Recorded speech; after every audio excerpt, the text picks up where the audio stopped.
হরিদা। রুই মাছ কিছু না হইলো? আরে না না না, রুই মাছ নয়, রুই দাস, রুই দাস, রুই Das.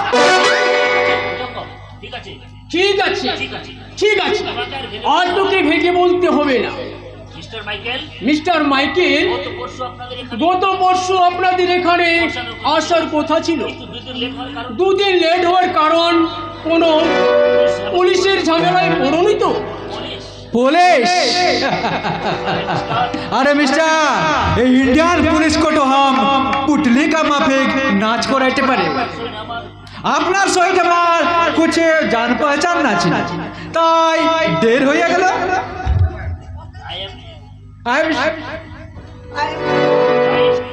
Do you understand? I am right. Michael, তবে আমাদের বিজনেসের ব্যাপারে কথা বলা যায়। হ্যাঁ হ্যাঁ, জরুর জরুর বলবো, কেন না বলবে। এই পুলিশ, আই মেন এই পুলিশ লোক, আই মেন রুই মাছ। রুই মাছ, রুই মাছ খায়। আমার নাম রুই মাছ নয়, রুই দাস। ওরা ভাববেন না মিস্টার মাইকেল, পুলিশ হলো আমার বিশ্বস্ত লোক আছে। ওকে মিস্টার নাগ, আজ আমি আপনাকে যত ডায়মন্ড দিবে তার ইন্ডিয়ান প্রাইস হবে 15 crore রুপিয়া, বাট আমি আপনাকে দিবে সির্ফ 5 crore रुपए। 15 কোটির মাল মাত্র 5 কোটি। দেখি হিরোগুলো। হ্যাঁ হ্যাঁ হ্যাঁ, জরুর দেখাইবে, জরুর দেখাইবে, কেন না দেখাইবে, লেকিন পহলে আমি লোক রুপিয়া দেখিবে, তারপর আপনাকে ডায়মন্ড দেখাইবে। Do you understand mister Nag? Okay mister Michael, আপনি একটু ওয়েট করুন, আমি 1 কোটি টাকা নিয়ে আসছি। वो मिस्टर नाग के हमें बहुत पसंद करे,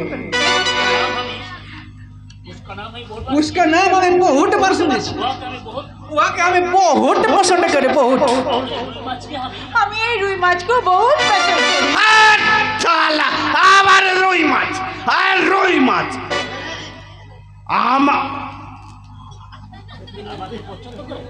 কি বললেন? আমাকে পছন্দ করেন? তাহলে রুই মাছ কেন, তেলাপিয়া মাছ, পুঁটি মাছ, যা বলবেন বলুন।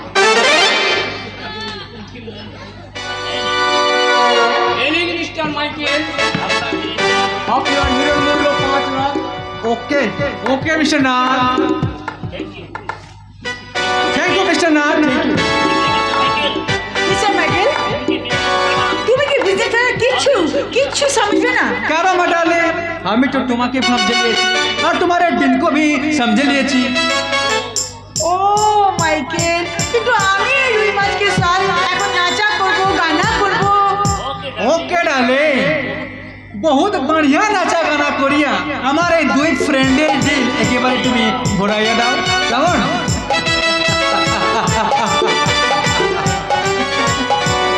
ও রুই মাছ, কাম হিয়ার।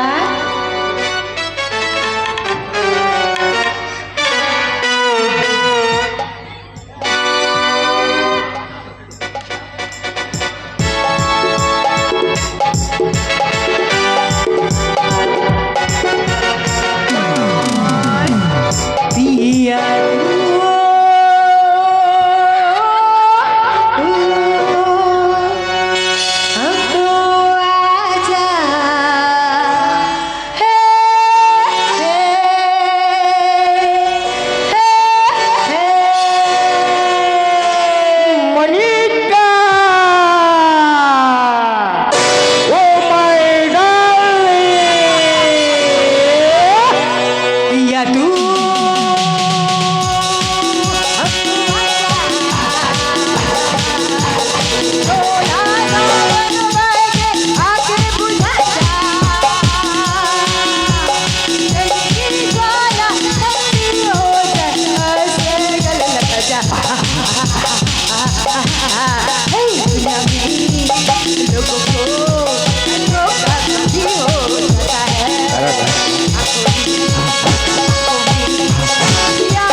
तो नमस्ते नमस्ते मिस्टर नाग। तो हम लोग चले गए थे। সে কি আমার হিরে? हीरे पानी के बगैर दे दिया छी कि डाले दिए। হ্যাঁ বিলকুল দিয়ে দিয়েছি, নালে রূপায় উনি আনলো কি করে? মিথ্যে কথা, আপনারা আমায় ঠকাতে চাইছে। ওই হিরে দিন, নয় টাকা ফেরত দিন। আরে মিস্টার, अरे मिस्टर हीरे ना लोया आपने আমাকে এমনি এমনি রুপিয়া দিয়ে দিলে। আরে বহুত তাজ্জব কি বাত আছে। কমন কমন তাই না? খবরদার, কোনো নাম নেই বুঝো না, কারণ তোমার পিস্তল এখন আমার হাতে। হ্যাঁ সব আর তোরা বলছি আরে বাবা রে আরে বাবা, ও বাবা রে। কে কে তুমি? যে তোমার কালো বাজারের কালো পথে কাটা ছড়িয়ে দিয়েছে, তোমার স্বার্থের সমান পথে যে প্রতিবাদে প্রাচীর করে দাঁড়িয়েছে, আমি সেই অপহার বন্ধু, শয়তানের দুশ্মন, আর তোর মতো শয়তানদের জম শক্তিমান। হ্যাঁ হ্যাঁ আমি শক্তিমান। যে স্মাগলার বাইকের ফ্লাইটে তোমার সৌদা হওয়ার কথা ছিল, সে পরশু বোম্বাই এয়ারপোর্টে ধরা পড়েছে। তাই আমরা দুজনে মিলে সেই সুযোগে এই বাড়িতে চলে এসেছি ছদ্মবেশে। কিন্তু কেন কেন তোমরা বারবার আমার উপর আঘাত আনছো? শক্তিমান, আমি কি করেছি? তোমার সাথে যে আমার বহু পুরনো দিনের হিসেব বাকি আছে ভুজঙ্গ, আর সেই হিসেব মেটাতে আমি তোমাকে বারবার আক্রমণ করব। তোমাকে তোমাকে আমি পথের ভিখারি করে ফাজাবো, তারপর তোমাকে গুলি করে মারবো। নমস্তে নমস্তে বেনকাই, চলিয়ে চলো। তো thank you. Doctor, ambulance ambulance. Doctor, ambulance কি হবে? আমি বোধহয় হার্ট ফেল করবো স্যার। Shut up! আগে শক্তিমানকে ধরো যাও। যারা যাবে না স্যার, প্যান্টের ভেতর শক্তিমানের ভয়ে পায়খানা হয়ে গেছে স্যার।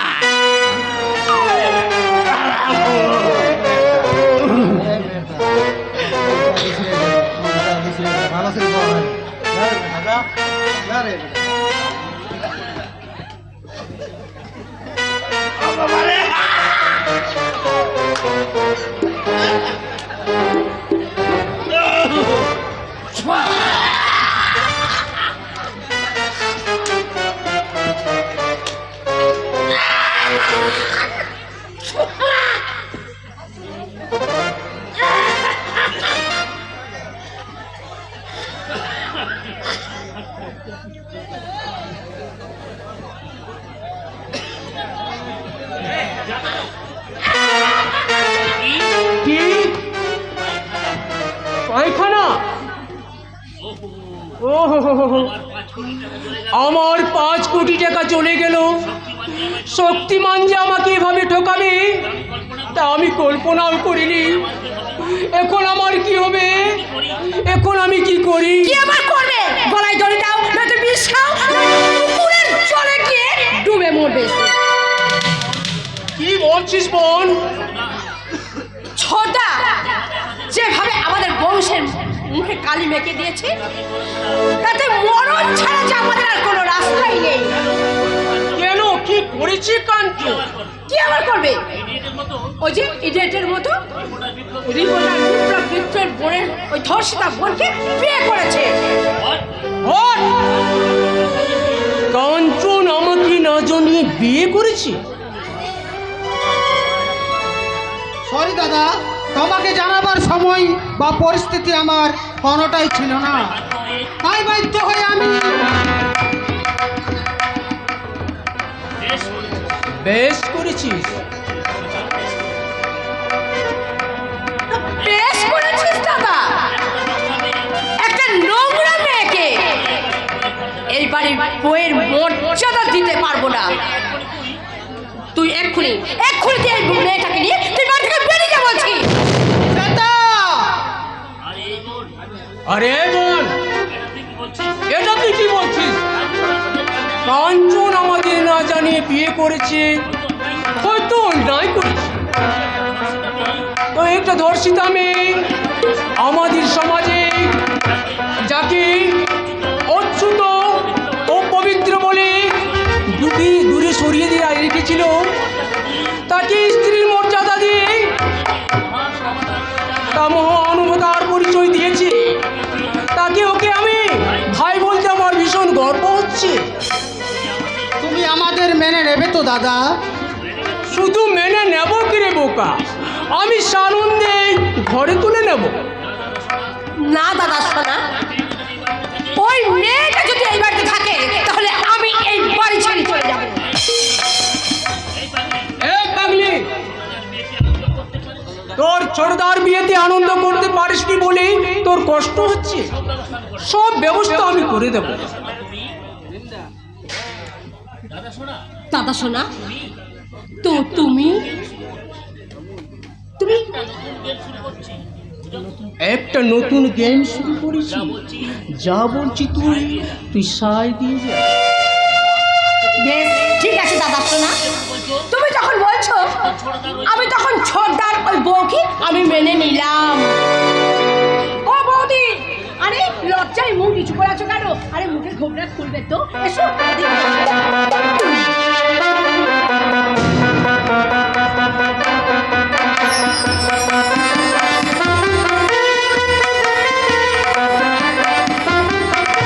আমি তোমাকে বৌদি বলে মেনে নিলাম।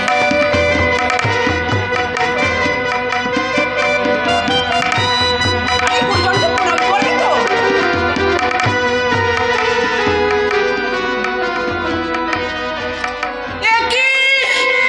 তুমি কোথায় নিয়ে এসেছো? কিছু নেই, জানবো না, কিছু নেই। স্বর্ণালী, তুমি কথা বলো স্বর্ণালী। একই তুমি অজ্ঞান হয়ে পড়ে গেলে কে স্বর্ণালী? হ্যাঁ রে, বৌদির আবার মৃগরোগ নেই তো? কথা বলো স্বর্ণালী, তুমি কথা বলো স্বর্ণালী।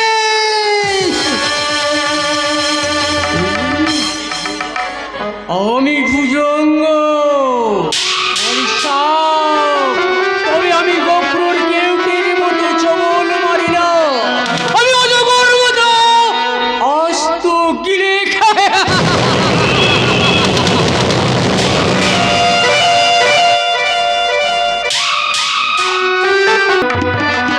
স্বর্ণালী, তুই কোথায় গেলি রে বোন? আমাদের কথা তো একটিবারও মনে পড়লো না। বাড়ি ছেড়ে চলে যাওয়ার সময় একবার তোর মনে হলো না তোকে ছাড়া দাদা বৌদি কেমন করে বাঁচবে রে বোন? ওরা যে তোকে নিজের সন্তানের চেয়েও বেশি কিছু ভাবে রে বোন। না, যে আমাদের কথা ভাবে না তার জন্য আমরাও তার কথা কখনো ভাববো না, কখনো না। বৌদি, আর তোমাকে আমি পরিষ্কার বলে দিচ্ছি ঠাকুরপো, যে বাড়িতে নেই তার কথা এই বাড়িতে তুমি কখনো উচ্চারণ করবে না, কখনো না। আমার মুখে দিয়ে তাকিয়ে কথাগুলো বলো তো বৌদি। আমি একবার যাচাই করে নিই এমন নিষ্ঠুর হওয়ার অভিনয় তুমি ঠিকঠাক করতে পারছো কিনা। ঠাকুরপো, ঠাকুরপো তুমি আমার চোখকে তুমি এত সহজে ফাঁকি দিতে পারবে না বৌদি। সবার সামনে নিজেকে যতই কঠিন করে রাখার চেষ্টা করো না কেন, ওই স্বর্ণালীর জন্য তোমার ওই মমতাময় হৃদয়টা যে ভেঙে খান খান হয়ে যাচ্ছে বৌদি, তা তো আমার যে কেউ বোঝে না বৌদি, কেউ বোঝে না। ঠাকুরপো তোমার কাছে আমি হাত জোড় করে অনুরোধ করে বলছি বৌদি, নিজেকে পাশার করে রাখার বিতার চেষ্টা না করে একটিবার প্রাণ খুলে কাঁদো, শুধু একটিবার, নইলে যে তুমি নিজেই বুক ফেটে মরে যাবে গো বৌদি।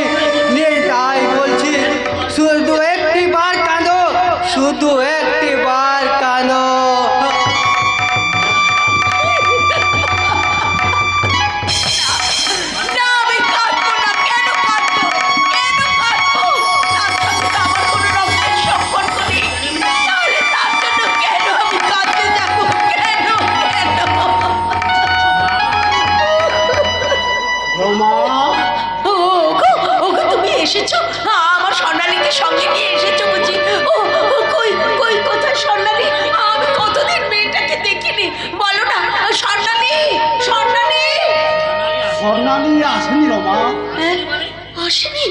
আসেনি মানে?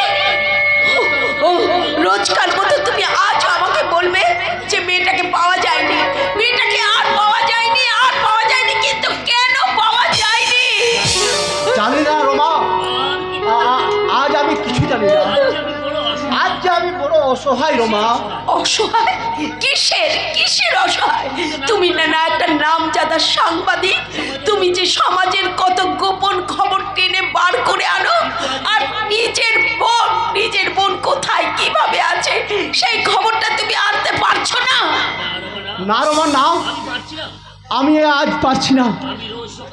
আমি রোজ সকাল থেকে সন্ধে পর্যন্ত বহু জায়গায় মেয়েটাকে খুঁজেছি, বহু মানুষকে স্বর্ণালীর ছবি দেখে বলেছি, দাদা ভাইরা এ আমার একমাত্র বোন স্বর্ণালী অভিমান করে বাড়ি ছেড়ে চলে এসেছে। কেউ আমার বোনকে দেখেছেন আপনারা? বলুন দাদার মশাইরা, কেউ দেখেছেন আমার বোনকেই? কেউ কেউ কোনো উত্তর দিল না। না না রমা নাও, শেষে নিরুপায় হয়ে আমি গঙ্গার বুকে খুঁজে বেরিয়েছি। হসপিটালের মর্গে মর্গে গিয়ে খুঁজেছি, হতভাগী হয়তো কোথাও চিরনিদ্রায় ঘুমিয়ে রয়েছে কিনা। না না, ওই কথা তুমি বলো না, তুমি বলো না, তুমি চুপ করো, তুমি চুপ করো। বাহ বাহ, চমৎকার অভিনয় ভাইয়া। তোমার অভিনয় দেখে আমার মতো পাষাণের চোখে জল এসে গেল। অভিনয়?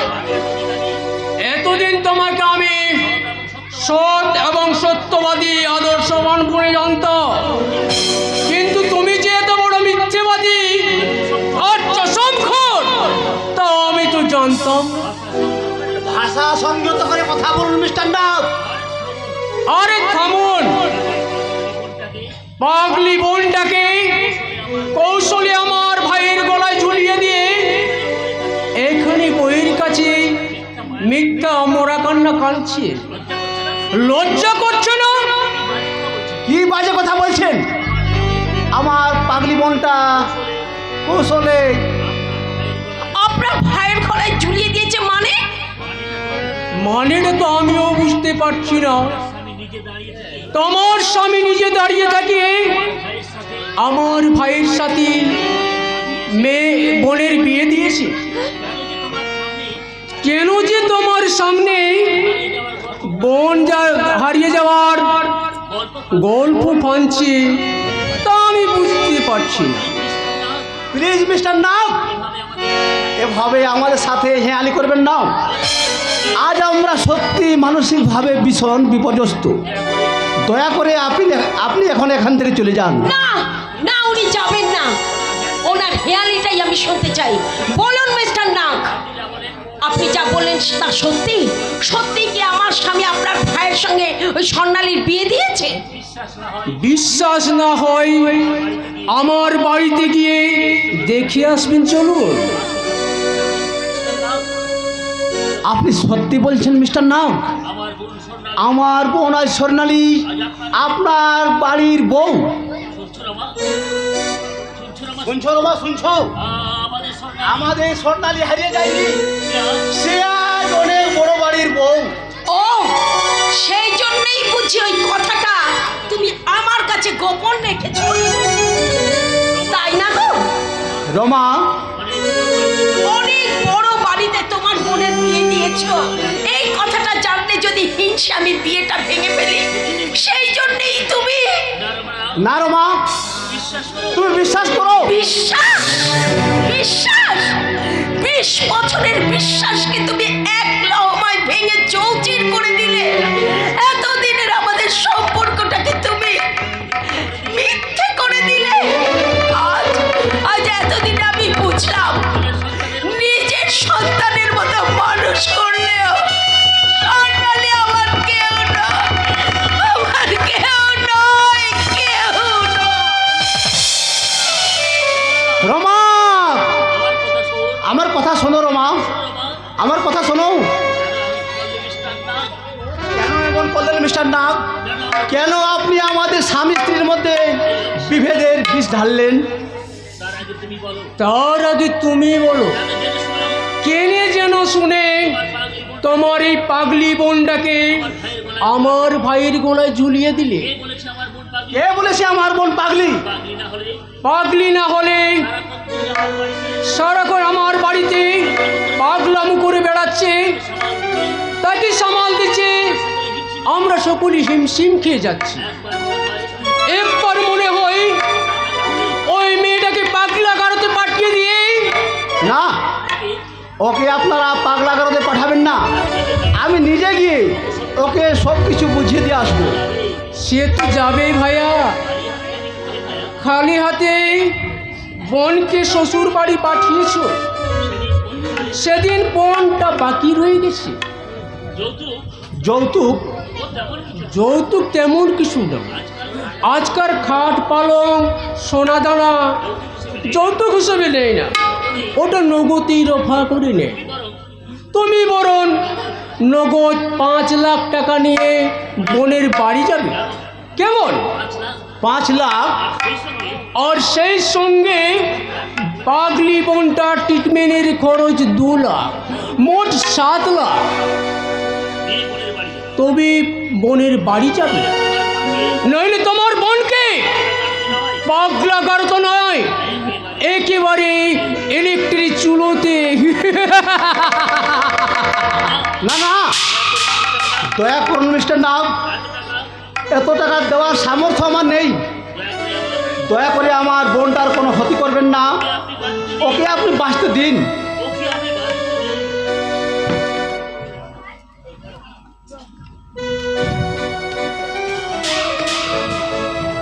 না, এ হতে পারে না শিবলি। কেন কেন হতে পারে না শক্তিমান?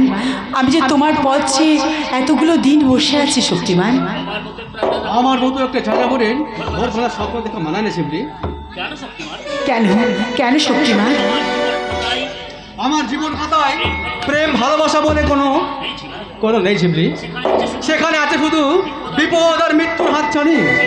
তাই যে কোনো সময় মৃত্যু আমাকে ছিনে যেতে পারে। তাই তো ঘর বাঁধা আমার কাছে অবাস্তবে রূপকথা। সেই রূপকথার রাজকুমার হয়ে তুমি তুমি আমার জীবনে আবার ফিরে এসো শক্তিমান।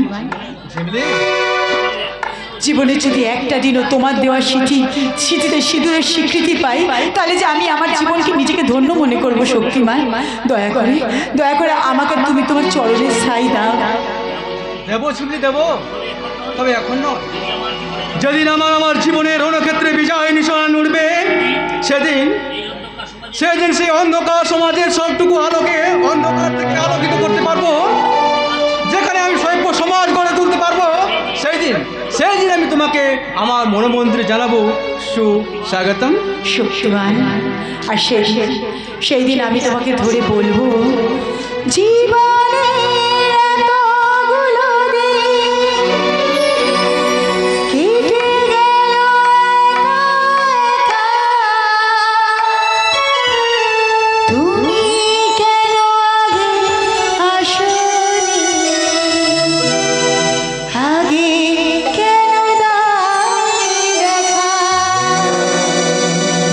জীবনে এতগুলো দিন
সর্বনাশ সাব ইন্সপেক্টর কাঞ্চনলাল তোমাকে অ্যারেস্ট করতে পুলিশ ফোর্স নিয়ে এদিকে আসছে। কিন্তু তুমি এই কথা জানলে কেমন করে? কে তুমি? আমি মিথ্যের যুবকাষ্টে বলি হওয়া এক অসহায় সত্য বাস্তব কঠিন পাথরে ঠক্কর খেতে খেতে যখন আমি ভ্রান্ত পথের মতো পথ ঘুরে দিশাহারা হয়ে পড়ছিলাম, তখন এই দেবতা আমাকে ভাইয়ের মতো কাছে টেনে নিয়ে আমাকে বাঁচার পথ দেখিয়েছিল। তুমি শীঘ্রই এখান থেকে পালিয়ে যাও শক্তিমান, নইলে তোমাকে পুলিশ অ্যারেস্ট করে ফেলতে পারে। শক্তিমানকে অ্যারেস্ট করবার মতো পুলিশ এই দেশের বুকে জন্মায়। শক্তিমান, তোমরা নিশ্চিত থেকো, আমি তোমার ভেতরে ঘরে আত্মগোপন করতে চললাম। যদি বিপদ আমি বুঝি তাহলে আমি তোমার পেছনের দরজা দিয়ে পালাবো। কেমন? তোমরা কিন্তু সাবধানে থাকো। আসি বাই। কিন্তু স্বরূপ এখন কি হবে স্বরূপ? পুলিশ যদি আমাদের পিছনে তাড়া করে, আমাদের যদি অ্যারেস্ট করে, তাহলে শক্তিমানের সব চাল যে বানচাল হয়ে যাবে। না, পুলিশের হাতে আমরা কোনোভাবে ধরা দেবো না। শোনো দিদি, আমরা একটা পুলিশের সামনে নাটক করব। নাটক? মিথ্যে নাটক? হ্যাঁ, মিথ্যে নাটক।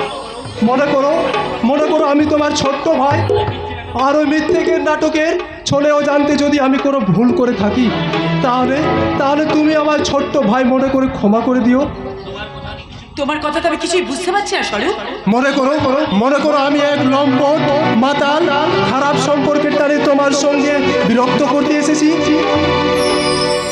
কিন্তু তাতে যে পুলিশ তোমাকে অ্যারেস্ট করবে স্বরূপ। আমাকে অ্যারেস্ট করলো, ওই শক্তিমানকে তো বাঁচাতে পারবো দিদি। আর ভাবার সময় নেই, ওই পুলিশ আসছে, শুরু করে। আরামজাদে इधर आओ साले, আগা মাল্লু নিয়ে এখন পেঁয়াজি কষ্ট, টাকা ফেরত দিবি তো দে, নইলে ওই পাশের ঘরে চল, চোদে আসলে একেবারে সোচ নিয়ে দেবো। এ ফুলবাড়ি ছেলে তোর কেনা গুলাম আছে নাকি?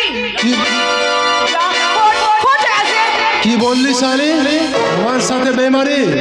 তোর টাকার শোধ নিতে আমি তোর দেহের মাল মশলা একেবারে চটকে চাটনি বানিয়ে দেব।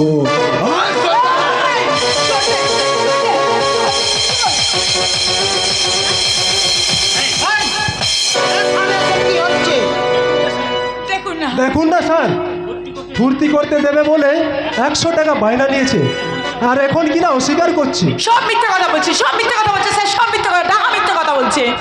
চুপ সালে। হ্যাঁ তো ধপতন তোমার, তুমি না ছিলে একজন ভদ্রলোক।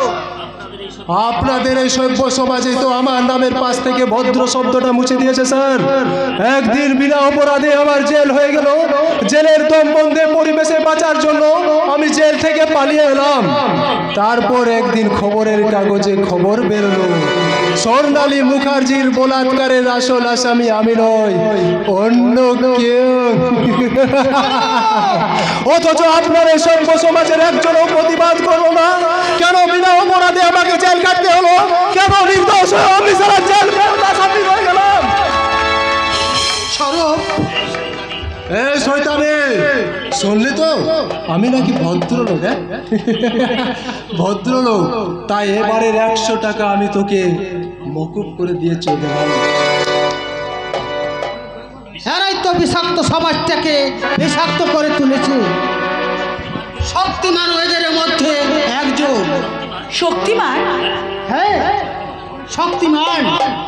শক্তিমান যেখানে লুকিয়ে থাকুক, আমি তাকে খুঁজে বার করবই করব। বলো কোথায় এসে শক্তিমান? আমি কেমন করে জানবো? আমি তো তাকে কখনো চোখেই দেখিনি। চালাকি করার চেষ্টা করবে না। আমি সিআইডির মারফত থেকে খবর পেয়েছি, শক্তিমান কিছুক্ষণ আগে এ বাড়িতে আশ্রয় নিয়েছে। আপনি ভুল সংবাদ পেয়েছেন। না, ভুল নয়। আমি জানি তোমাদের মতো অসহায় মানুষের শক্তিমান হলো মর্তের ভগবান। শক্তিমানকে আমিও শ্রদ্ধা করি, তাই বলে আইনের রক্ষণকারী হয়ে আমি ক্ষমা করতে পারি না, তাই বলছি শক্তিমানকে আমার হাতে তুলে দিয়ে তুমি আইনের সহায়তা করো। আমি সত্যি বলছি স্যার, শক্তিমানকে আমি চিনি না, কোনোদিন চোখেও দেখিনি। আছে আছে কি রে, ঘরের ভেতর সার্চ করলেই তাই জানা যাবে। আমি সার্চ করতে চললাম। আপনি এক পাও আর এগোলে কিন্তু আমি লোক দেখে চিৎকার করে বলবো যে আপনি আমার শ্লীলতাহানি করার চেষ্টা করেছেন। আপনার মিথ্যে দেওয়া কলঙ্ক আমার পথ অবরোধ করতে পারবেন না বোন। বোন? শক্তিমান যেখানে লুকিয়ে থাক আমি তাকে খুঁজে বার করবই করব। গেল, আরে সব গেল। আরে ধর ধর বেটাকে, ধর রে ধর।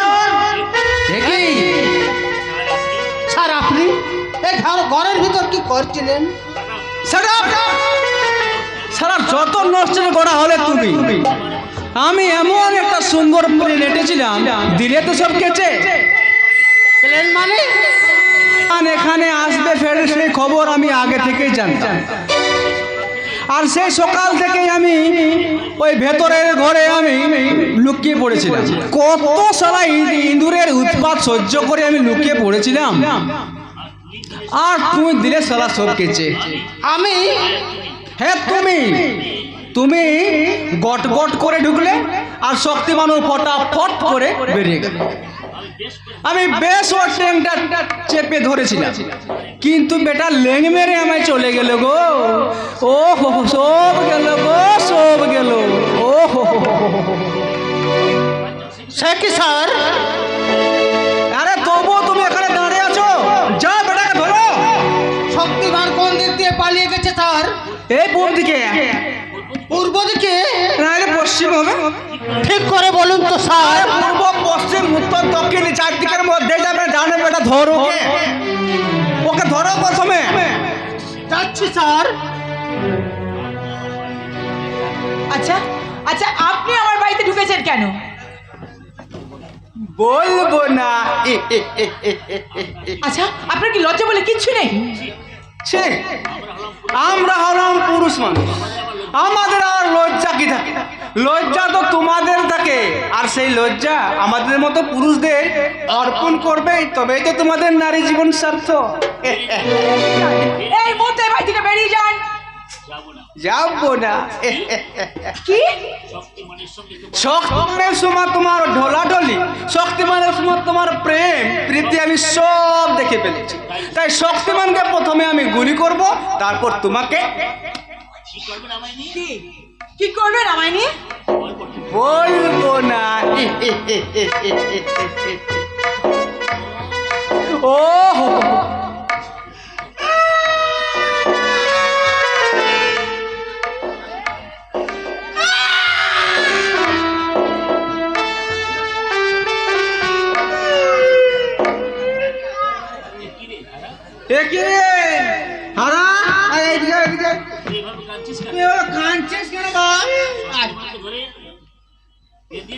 শক্তিমান ধরে পেঁদিয়েছে বুঝে।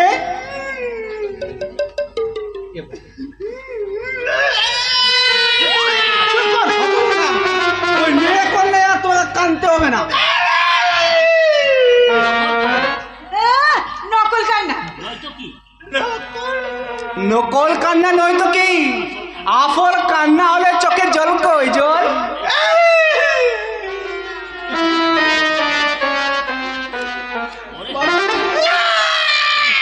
তোর চোখেও তো জল ছিল রে বাপ, আগে তো আমি জানতাম না।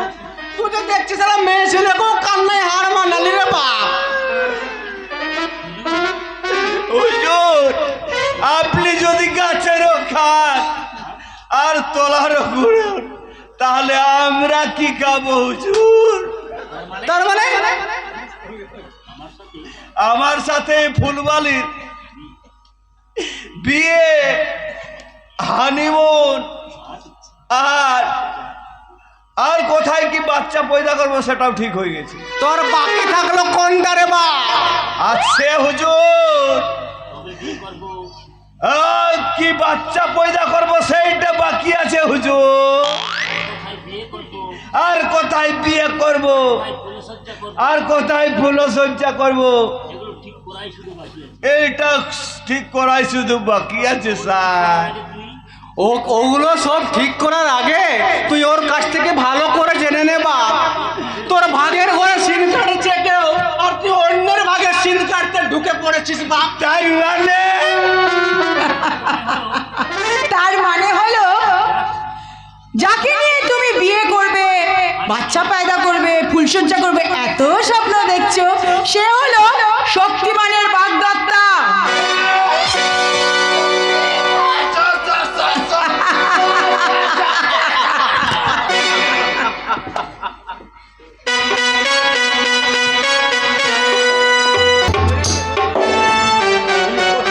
ভাই আর কোনোদিন চাকু পিস্তল ধরবে না বলো। আমিও তো চাই সেলিম সচ্চা ইনসান বনতে, লেকিন রহমান ওস্তাদ ফের বুরা ধান্দায় নামাতে চাই। ওই ওস্তাদে তোমার জিন্দগিটাকে শেষ করে দিয়েছে স্যার ভাই। সেই ছোট্টবেলা থেকে চাকু আর পিস্তল ধরে নিয়ে দিত, বই খাতা কলম তুলিয়ে দিত, তাহলে কি আজ গুন্ডা বদমাস বলতে পারতে? হয়তো সভ্য সমাজের এক সভ্য মানুষ হয়ে সেবা করতে। করবে সেলিম, জরুর করবে। ইতনা দিন যে আমি পাপ করিয়েছি, ও পাপ মিটাকে নিয়ে আমি সারি জিন্দগিকেও মানুষের সেবা করবে, আমি সচ্চা ইনসান বানার কোশিশ করবে। কোশিশ নয় স্যার ভাই, কোশিশ নয়, তোমাকে ইনসান বনতে হবে। যারা সারা সমাজের চোখে আঙুল দিয়ে দেখতে দিতে হবে। কেউ গুন্ডা বদমাস হয়ে জন্মায়নি, পরিস্থিতি পরি হিসাবে গুন্ডা বদমাস বনতে হয়। সেলিম, আবার মানুষের ভালোবাসাতে একটা শয়তান ইনসান হয়ে যায়। তুই ঠিক বলেছিস সেলিম। স্বপ্ন মো শের को শয়তান से इंसान बनिয়েছে, আমি समझे লিয়েছি। प्यार मोहब्बत और ममता बिना कोई आदमी इंसान बनते पारे ना रे सेलिम। लेकिन ममता देने वाली असली माँ আমার কোন আছে রে সেলিম, তুই বলতে পারিস? আমি জানি না স্যার ভাই, হয়তো ওস্তাদ বলতে পারে। আমি বহুতবার ওস্তাদকে মায়ের কথা याद করিয়েছি, লেকিন ওস্তাদ আমাকে ঝুটা কাহিনী শুনিয়ে, শের বেটা তুই যখন ছোট্ট ছিলি তখন তোর মা এক আদমিকে সাথ ভাগিয়ে গেছে। শের ভাই, স্যার ভাই ইসিলিয়ে মায়ের কথা ইয়াদ আসলে আমার বহুত গুসা হই, তখন সবার নেশাই বোধ হয়ে স্যার ভাই তুমি আমি बिल्कुल एक बदनसीब আছে রে সেলিম। हमारा माँ भी नहीं, हमारा बाबा भी नहीं। কিন্তু আমি তো আছি রে খোকা, তুই আমাকে বাবা বলে ডেকেছিস না, তাই তখন থেকে আমি তোর বাবা আর আমি তোর মা। বাবা, এই ছেলেটা, তুমি আমায় একটা কাজ করে দেবে। কি কাজ পাগলা বাবা? আমার এই খোকাটা বড্ড একাগো, তোমরা এর দায়িত্ব নেবে? দায়িত্ব? হ্যাঁ হ্যাঁ গো ছেলে, হ্যাঁ। যখন ওর দুঃখী জীবনের মন খারাপ হবে তখনই তোরা তোরা ভালো ভালো কথা শোনাবি। কি বাবা, তোমরা পারবে না? নিশ্চয় পারবো পাগলা বাবা। লক্ষ্মী ছেলে।